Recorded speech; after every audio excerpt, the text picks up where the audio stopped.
दीदी जी ने प्रकाश डाला इतना विस्तार पूर्वक। बहुत संक्षेप में और सार रूप में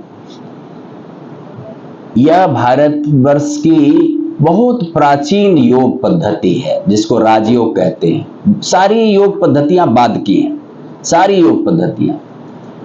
अच्छा, योग को मूलतः दो भागों में बांटा जा सकता है। भारतवर्ष में जो योग है या जो योग से अभिप्रेत है उसको दो हिस्सों में बांटा जा सकता है। पहला तो वो जिसके द्वारा शारीरिक स्वास्थ्य प्राप्त करते हैं, आरोग्य के लिए, जो पतंजलि, महर्षि पतंजलि ने जो जिसका एक विधान किया, या अन्य भी कुछ महर्षियों ने जिसकी रचना किया, तो उसमें शारीरिक क्रियाओं के माध्यम से, योगासनों के माध्यम से या प्राणायाम के माध्यम से योग का अभ्यास करके शारीरिक स्वास्थ्य, आरोग्य और मानसिक एकाग्रता, बाद में महर्षियों ने संतुलन बनाकर इसको ईश्वर प्राप्ति का साधन भी बनाया। तो एक तो योग की वह पद्धति है जिसमें शारीरिक, आज भी कुछ योग की, जैसे आर्ट ऑफ लिविंग में जब आप जाते हैं, जो लोग अभ्यास किए हैं आर्ट ऑफ लिविंग के, जो रविशंकर जी कराते हैं, तो वहां भी एक शारीरिक अभ्यास पहले होता है। जो लोग किए होंगे जानते होंगे, सोहम का अभ्यास जो होता है एक शारीरिक क्रियाओं के द्वारा होता है, फिर उसमें मानसिक एकाग्रता की तरफ जाते हैं। तो एक तो ये विद्या है जो शुद्ध शारीरिक व्यायाम के माध्यम से, शारीरिक क्रियाओं के माध्यम से स्वास्थ्य आरोग्य प्राप्त करने का है। दूसरा मिश्रित है, मिश्रित माने शारीरिक क्रियाओं से मानसिक एकाग्रता और फिर आध्यात्मिक चेतना जागृत करने का माध्यम बनाने, एक स्कूल वो है। तीसरा एक स्कूल वो है जहां पर शारीरिक क्रियाओं को ठहराव दिया जाता है, विश्राम दिया जाता है, और सारी ऊर्जा, सारी एनर्जी जिसको कहते हैं, वो केवल मन की एकाग्रता, मन बुद्धि को साधने में लगाया जाता है, और जिसके माध्यम से ईश्वर की शक्तियों का, ईश्वर के प्यार का अपने अंदर आत्मसात किया जाता है, और मानसिक जो रुग्णता है, जो बौद्धिक अक्षमता है, उससे निजात पाकर शारीरिक स्वास्थ्य को भी प्रकारांतर से हील किया जाता है। तो ये एक विद्या है। राजयोग बेसिकली इसी विद्या का नाम है जिसमें कि शरीर से कोई कार्य नहीं लिया जाता, शरीर की स्थिरता रखते हुए मन बुद्धि का अभ्यास किया जाता है। जिस प्रकार से दृश्यमान योग द्वारा शरीर की क्रियाएं दिखती है ना, शरीर में हलासन दिखेगा, चक्रासन दिखेगा, शीर्षासन दिखेगा, वज्रासन दिखेगा, सूर्य नमस्कार दिखेगा, उसमें शरीर की विभिन्न मुद्राओं के माध्यम से हम लोग योग करते हैं। इसमें शरीर एकदम स्थिर दिखेगा, लेकिन मन इसी प्रकार की क्रियाओं में लिप्त होगा, दौड़ लगा रहा होगा। मन एक तरफ की एकाग्रता, संपूर्ण एकाग्रता के साथ कहीं यात्रा में होगा, उसका नाम है राज। मन बुद्धि को यात्रा में ले जाना, उसका नाम है राजयोग।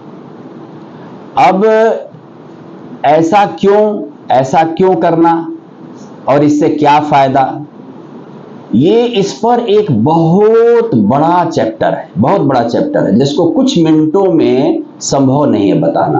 पर फिर भी शारीरिक स्वास्थ्य के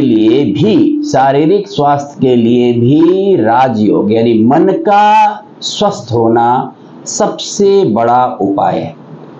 बहुत बड़े मेडिकल साइंसेस के जो रिसर्च हुए हैं, अध्ययन हुए हैं, उसमें भी ये पाया गया है कि अगर मन से स्वस्थ होने की आकांक्षा खत्म हो गई तो कितनी भी बड़ी चिकित्सकीय सुविधा होते हुए भी, व्यवस्था होते हुए भी, डॉक्टर्स और इलाज का संसाधन होते हुए भी उसको ठीक नहीं किया जा सकता है। किसी भी मरीज के, पेशेंट के ठीक होने की पहली शर्त यह है कि वह मन से ठीक होना चाहे, मन से उत्तम स्वास्थ्य के अंदर उसके अंदर इच्छा। मन से अगर उसको स्वास्थ्य की इच्छा नहीं है तो बाहर की दवाइयां या डॉक्टर उसको ठीक नहीं कर सकता। एक और रिसर्च में यहां तक पाया गया है कि मनुष्य की मृत्यु भी केवल और केवल तब होती है, एक असाध्य रोग से ग्रसित व्यक्ति की जो बहुत लंबे समय से बिस्तर पर होता है, वह केवल और केवल तब शरीर और उसी क्षण शरीर त्यागता है जिस क्षण उसकी मन की इच्छा जीने की समाप्त हो जाती है। जब तक उसके मन की इच्छा का 1% भी शेष है जीने की, तब तक वह उसका जान शरीर से निकलता नहीं। तो मन की इतनी बड़ी शक्ति है कि अगर मन से, अच्छे बहुत सारे ऐसे मेथड्स हैं, खुद ब्रह्मा कुमारीज में जो राजयोग के अभ्यास के द्वारा स्वास्थ्य लाभ करने की विधा है, इसका बहुत अच्छा अभ्यास हो रहा है ग्लोबल हॉस्पिटल्स में भी, जो माउंट आबू में है और जगहों पर भी। उसमें बहुत सारे असाध्य बीमारी वाले लोगों को, जिनको चिकित्सकों ने जवाब दे रखा था कि भाई अब 6 महीने की बात है, अब आप जैसे चाहो वैसे रह लो, साल भर की बात, ऐसे ऐसे लोगों के भी संस्मरण हम लोग पढ़ते हैं। वो आज 10 साल से एक बहुत स्वस्थ और अच्छा जीवन जी रहे हैं, लोगों के जीवन में प्रकाश डाल रहे हैं। तो एक क्यों? इसी मन की शक्ति को जगा करके, इसी मन की शक्ति को इकट्ठा करके। तो मन की शक्ति को मन की शक्ति, अच्छे कई लोगों को लगेगा कि हमारा बुझा हुआ कहां है, कैसे पता कि हमारी शक्ति बुझी हुई है? तो हर एक आत्मा जो 5 प्रकार के शत्रुओं के माया के कैच में आ जाता है, उसकी शक्ति बुझी ही हुई है। इंडिकेटर बता रहा हूं, किसी भी मनुष्य आत्मा को अगर 5 विकार कभी भी दुखी कर रहे हैं, तो उसकी शक्ति क्षीण है, बुझी हुई है, उसको शक्ति की जरूरत है। और वो 5 विकार हैं काम, क्रोध, मोह, लोभ, अहंकार। ये 5 भूत हैं जो मनुष्य के दुखों के कारण हैं।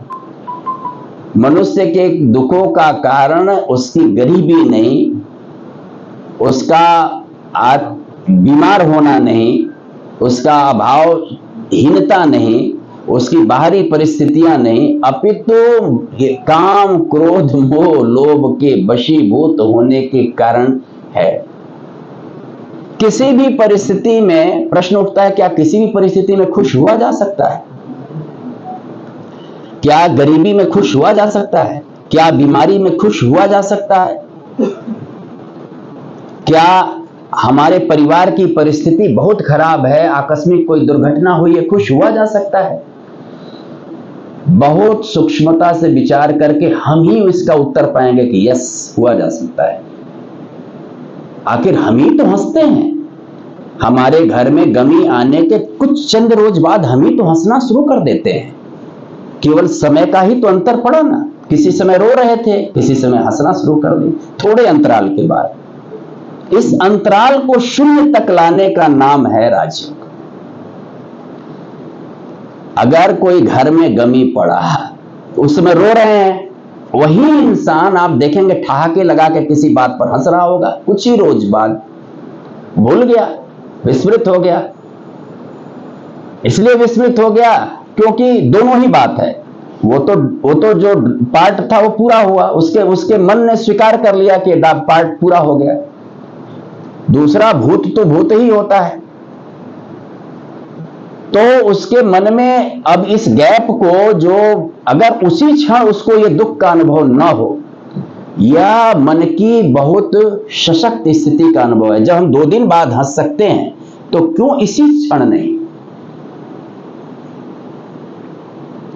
हमारे बाबा कहते थे, ब्रह्मा बाबा के तन से शिव बाबा कहते थे, अम्मा मुए तो हलवा खाओ।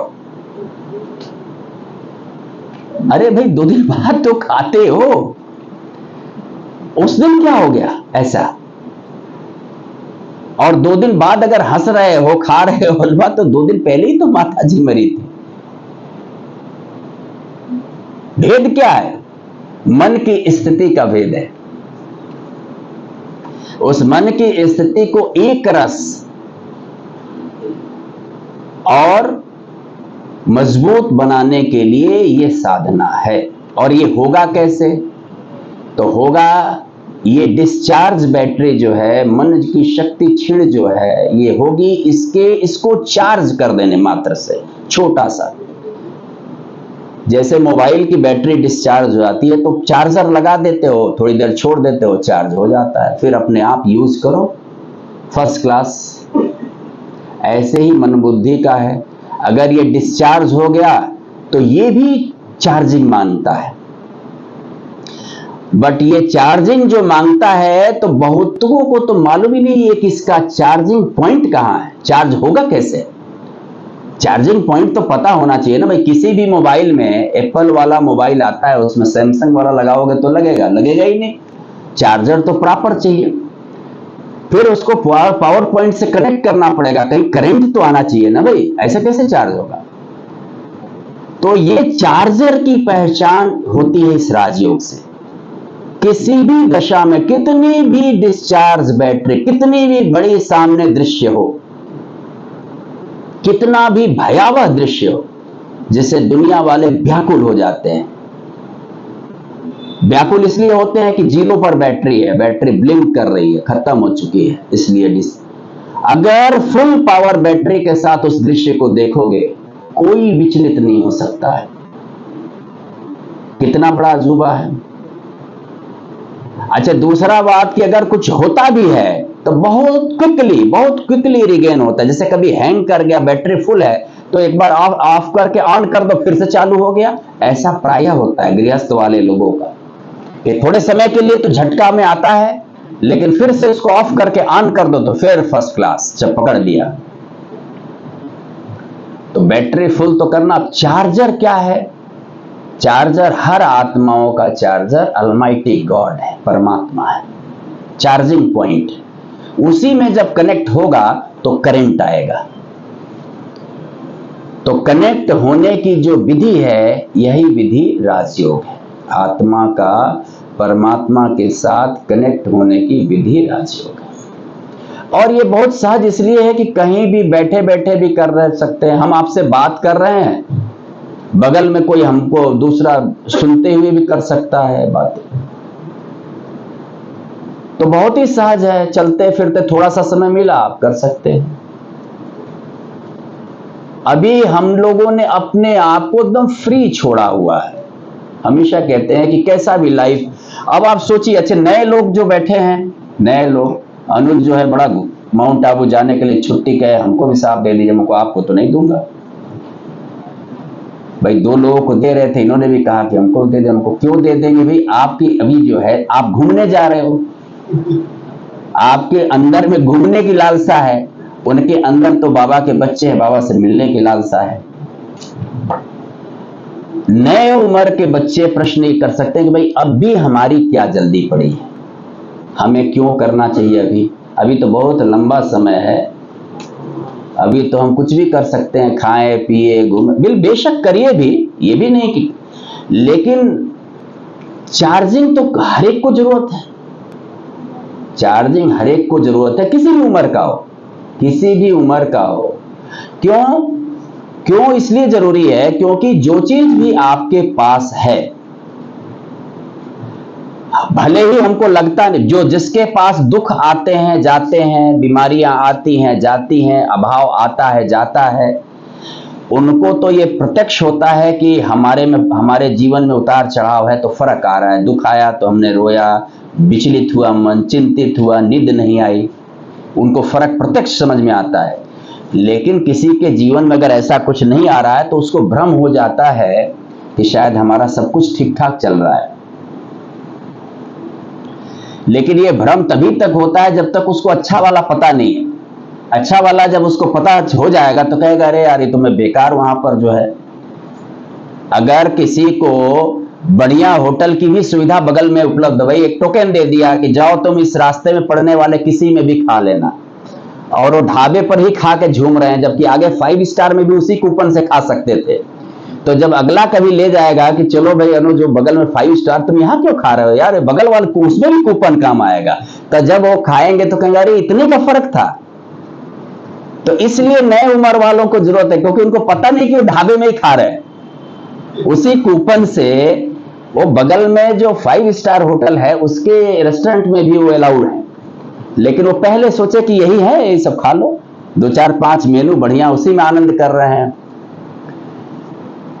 तो नए उम्र वालों को क्वालिटेटिव चेंज, गुणात्मक फर्क आ जाता है जीवन में। अब जैसे आप कपड़े की दुकान पर जाते हो, पैसे आपकी जेब में पूरा है, तो हर आदमी सोचता है ना रेमंड्स का लें, लुइस फिलिप का लें, है ना, वान हुसैन का लें, ब्रांडेड चीज खोजता है ना, कि ब्रांड का कीमत है, क्वालिटी का ब्रांडेड चीज खोजता है। अब फुटपाथ पर तो खरीद नहीं लेगा, अगर उसके पास पैसे हैं तो क्यों खरीदेगा।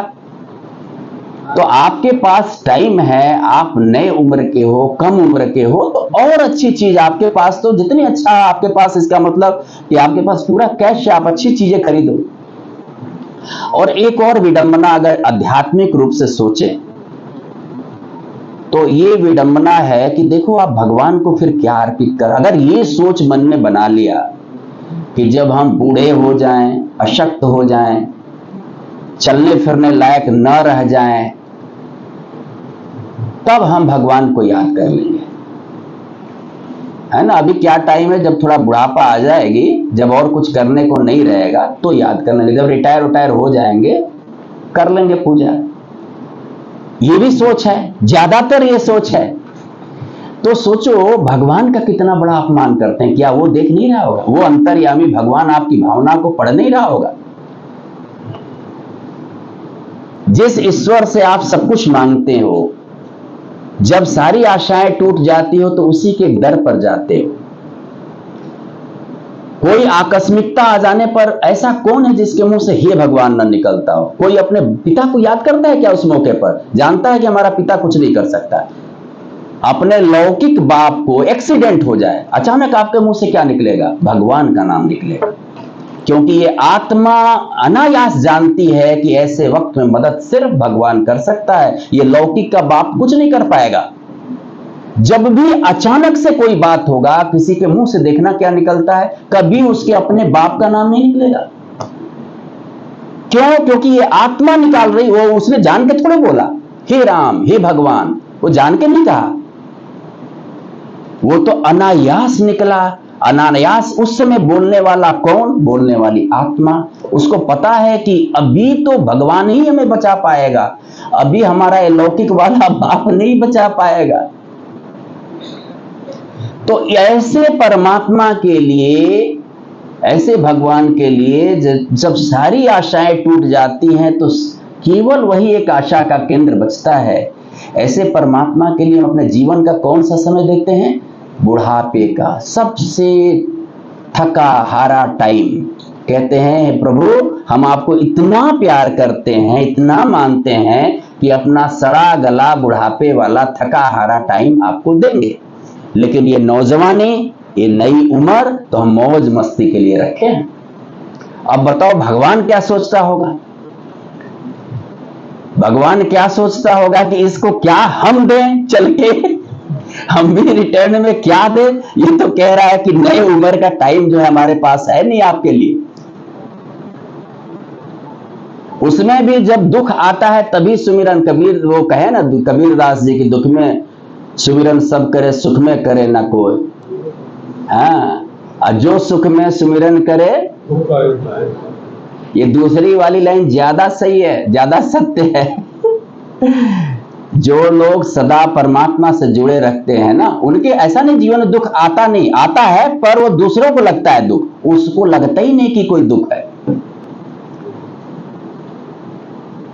एक दृष्टा भाव, एक साक्षी भाव धीरे धीरे अनायासी परमात्मा से जुड़ने वाले के साथ उसके अंदर सेपरेशन ऑफ एग्जिस्टेंस अपने आप डेवलप कर जाता है, अपने आप करता है ऑटोमेटिक रूप से। तो जो अस्तित्व का जो दूसरा हिस्सा है यह एक्टिवेट हो जाता है उसके साथ। तो चलिए अभी जो है ये तो बड़ा लंबा है। दीदी जी के यहाँ एक साप्ताहिक एक दिन का दीदी जी के यहाँ हम जाते हैं, हमारे कई साथी आते भी हैं। तो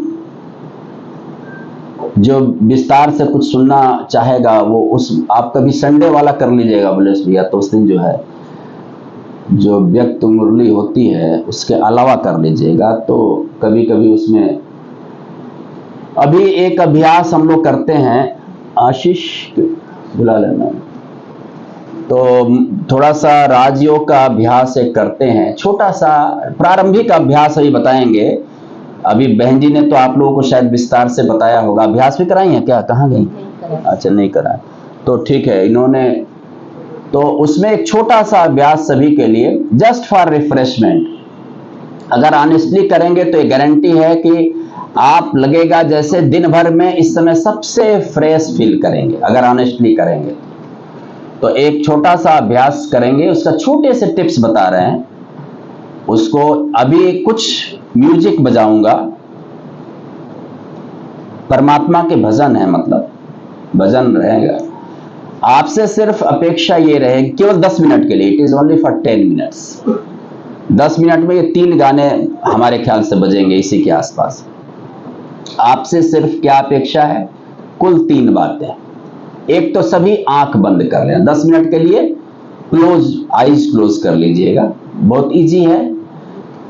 आईज क्लोज करने से बाहरी दुनिया से प्रत्यक्ष रूप, आंख जो होती है ना, यही दुनिया से आत्मा को कनेक्ट करने का दरवाजा है, खिड़की जिसको कहते हैं, ये आंख जो होती है। ठीक है, तो एक तो आंखें बंद कर लीजिएगा, पहली शर्त। हाँ, मोबाइल सभी लोग कृपया साइलेंट कर दो, नहीं वो डिस्टर्ब करेगा आपको, फिर आंख खोलनी पड़ जाएगी। तो मोबाइल साइलेंट कर दी। अभी और एक बात बता दें, इसमें जो सबसे अच्छा योग करेगा उनमें से 5 लोगों को दीदी जी पुरस्कृत करेंगे, अभी का अभी। वो 10 मिनट में जो सबसे अच्छा योग करेगा, है ना, जिसको टचिंग होगी, जिसको अच्छा रिफ्रेश फील करेगा। तो पहली बात कि आंखें बंद कर लेना है। दूसरी बात कि जो गाना बज रहा होगा उसके एक एक शब्द को बहुत ध्यान पूर्वक, बड़े आनंद पूर्वक उसको सुन के उसका रस लेना है। म्यूजिक है, म्यूजिक का तो ऐसे भी आनंद आता है। तो ये जो म्यूजिक बज रहा है, आप पहले सुने हो तो ठीक, नहीं सुने हो तो भी आनंद लेना है इसके एक एक शब्द को सुन करके, बहुत ही फुल कंसंट्रेशन के साथ, बहुत ही फुल